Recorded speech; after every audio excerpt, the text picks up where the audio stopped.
this project, we're gonna use Arduino Mega for our microcontroller, and you can put the coding from your laptop by using this USB. So now we're going to connect the power cable to the 5V and the ground cable to the ground place.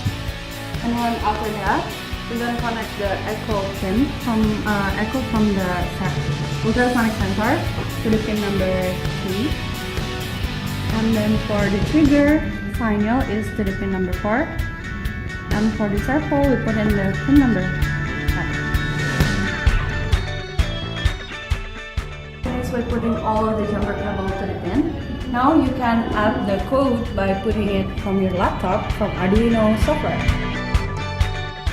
We have 3 examples of the effect of Kp with the others held constant. So that means that Ki and Kp are constant. And Kp is responsible for the overshoot and is the dominant quantity of the PID system.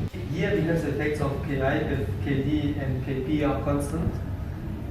Ki is responsible for the steady state error, and if you manage to find a good Ki, the interval of error will be minimized.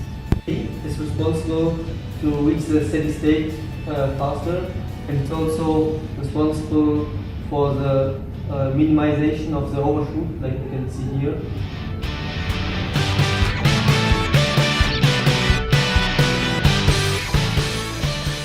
After the programming and changing the PID control to make the system stable, we don't even have to use a program anymore. We can just use a regular power source.